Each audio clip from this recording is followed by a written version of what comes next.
और चाइना को पता लग गया कि मैं ये युद्ध नहीं जीत सकता, मुझे पीछे ही हटना पड़ेगा। उन्हें पीछे हटना पड़ा।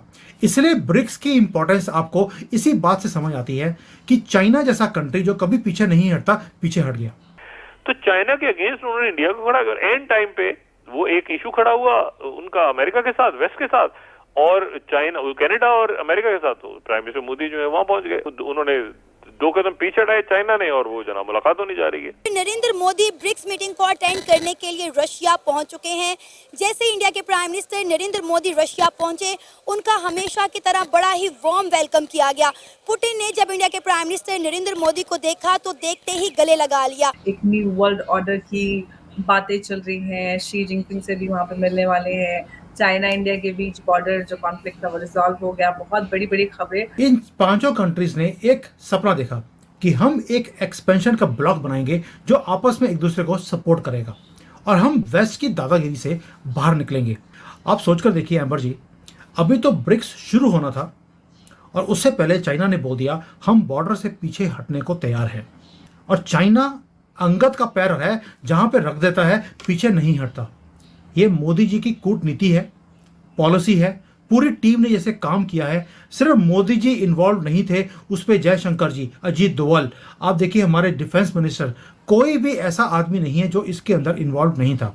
और चाइना को पता लग गया कि मैं ये युद्ध नहीं जीत सकता, मुझे पीछे ही हटना पड़ेगा और मेरी इकॉनमी का भट्टा बैठ जाएगा। और उनको अपनी इकॉनमी को बचाने के लिए और ब्रिक्स में एक हाथ बढ़ाने के लिए, मोदी जी के साथ एंगेजमेंट करने के लिए उन्हें पीछे हटना पड़ा। इसलिए ब्रिक्स की इंपॉर्टेंस आपको इसी बात से समझ आती है कि चाइना जैसा कंट्री जो कभी पीछे नहीं हटता, पीछे हट गया। पाकिस्तान तो हमारे पैरों पे लेटा ही हुआ है कि अब मुझे कारपेट बनाकर आप मुझे यूज कर लीजिए, लेकिन मुझे किसी तरीके से ब्रिक्स में एंट्री दिला दीजिए। फिर ब्रिक्स के अंदर हम अपनी करेंसी की बातें बोल रहे हैं कि ब्रिक्स की अपनी एक करेंसी होगी जो वेस्ट की दादागिरी को चैलेंज करेगी। यानी कि G7 G20 से बड़ा ये एक फोरम बनने वाला है।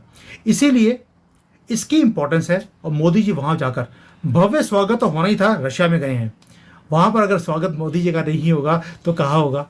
तो ये सारा कुछ देखते हुए मोदी जी वहां गए हैं। 3 दिन में बड़े बड़े काम होने वाले हैं वहां पर। वही जो बेसिक होता है कि इकोनॉमी के ऊपर, डिफेंस के ऊपर, टेररिज्म के ऊपर हम सब मिलकर काम करें, ये बातें तो होंगी ही होंगी। लेकिन मेजर है कि हमें आपस में एक दूसरे के साथ विदाउट डॉलर अपनी अपनी करेंसीज में हम काम करें, ताकि हमारी जो डिपेंडेंसी डॉलर के ऊपर है वो कम हो और वेस्ट की दादागिरी से हम बाहर निकले।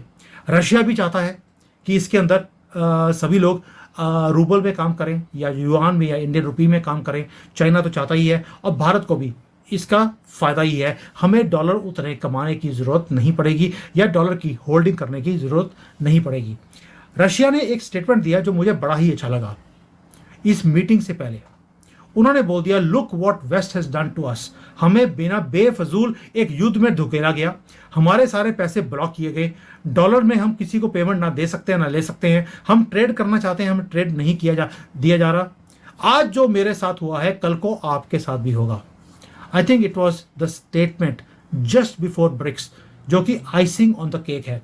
और ये सारी दुनिया को समझ लेना चाहिए कि वेस्ट उन्हीं कंट्रीज के साथ काम करना पसंद करता है जो उसकी दादागिरी को एक्सेप्ट करती हैं और उसकी टर्म्स पे काम करती हैं। कनाडा वेस्ट में ही आता है और किस तरह की हरकतें, एक खुजली खाया हुआ, एक खालिस्तानी पन्नू और निज्जर, आप देखिए उसकी खुजली करते करते अब हमारे से पंगा ले लिया। उनकी खुजली खत्म हो नहीं सकती और भारत से पंगा भी खत्म हो नहीं सकता। यही वेस्ट की जो डबल स्टैंडर्ड्स हैं, उसी चक्कर में ये ब्रिक्स की इंपॉर्टेंस बढ़ती जा रही है और मोदी जी वहां पर उनका जाना बनता भी था and he has gone there. आप देखिए एससीओ की मीटिंग में मोदी जी नहीं गए, जबकि ब्रिक्स की मीटिंग में गए हैं। इसी से आपको समझ आ गया होगा कि एससीओ का इतना इंपॉर्टेंस नहीं था जितना ब्रिक्स का है। एंड वहां पर क्या कुछ होने वाला है ये वक्त बताएगा। बिल्कुल। और कई सारे जो अटकलें और जो अंदाजे लगाए जा सकते हैं वो इस बात से कि एक तो right before the BRICS China और भारत के बीच जो बॉर्डर कॉन्फ्लिक्ट था वो रिजॉल्व हो जाता है, जैसे कि सब जानते हैं। और आपने कहा कि अंगद के पैर की तरह है, जहां चाइना पैर रख दे वहां से पीछे नहीं हटता, और ये बात एविडेंट है, सब जानते हैं। बावजूद इसके चाइना और इंडिया के बीच ये बॉर्डर कॉन्फ्लिक्ट रिजॉल्व हो गया। उसका इंडिकेशन कुछ दिन पहले जयशंकर साहब ने भी दिया था कि जब तक चाइना के साथ बॉर्डर कॉन्फ्लिक्ट रिजॉल्व नहीं होगा तब तक बाकी रिश्ते आगे नहीं बढ़ेंगे। तो क्या वेस्ट की मोनोपोली को तोड़ने के लिए चाइना ने जो बॉर्डर कॉन्फ्लिक्ट रिजॉल्व किया भारत के साथ, वो उसी न्यू वर्ल्ड ऑर्डर का हिस्सा है जो ये ब्रिक्स के माध्यम से क्रिएट करने की जो इनिशिएटिव दिया जा रहा है? अमर जी, पहली बात यह है कि हमने डिप्लोमेटिक जो अपने रिलेशंस हैं, अपनी टॉक हैं, वो हमने ओपन रखी चाइना के साथ। हमारा बॉर्डर डिस्प्यूट था, हमने ट्रेड बंद नहीं किया, हमने डिप्लोमेटिक टॉक्स बंद नहीं किए। हमारी कोर कमांडर टीम्स की 22-23 मीटिंग्स हो गई। जयशंकर जी लगे रहे, अजीत डोभाल जी को हमने बाद में भेजा। आपको याद होगा अजीत डोभाल जब रशियन प्रेसिडेंट को मिलने गए थे तो वहाँ पे सिर्फ 2 लोग थे, Russian president and Ajit Doval. Russian president कभी भी प्राइम मिनिस्टर प्रेसिडेंट से नीचे किसी से बात करते ही नहीं है, और अगर करते हैं तो पूरी टीम को बिठाकर करते हैं। अजीत डोभाल के साथ अकेले में मीटिंग, आप समझ सकती हैं ये जेम्स बॉन्ड जहाँ जाता है कोई ना कोई कारनामा कर कर ही आता है। हाँ, पाकिस्तान को लेके एक स्टेटमेंट पहले, एक स्टेटमेंट उन्होंने दी है, और अब ठीक है। ये ब्रिक्स की मीटिंग हो रही है, वहाँ रशिया जाकर इंडिया ने जाते साथ उनके प्राइम मिनिस्टर ने एक स्टेटमेंट दिया। उन दोनों स्टेटमेंट्स का मैं मुवाजना यहाँ पे करना चाहूंगी। ठीक है। उनके जब फॉरेन मिनिस्टर आए ना, उन्होंने आने से पहले ही पाकिस्तान आने से पहले ये स्टेटमेंट दे दी कि मैं पाकिस्तान जा रहा हूँ, लेकिन सिर्फ इसलिए क्योंकि मैं एससीओ का मेंबर हूँ। ठीक है। मैं एससीओ का मेंबर हूँ, सिर्फ इसलिए मैं जा रहा हूँ, और मैं ट्रेड रिलेशन और किसी मामले के बारे में मैं बात ही नहीं करूंगा।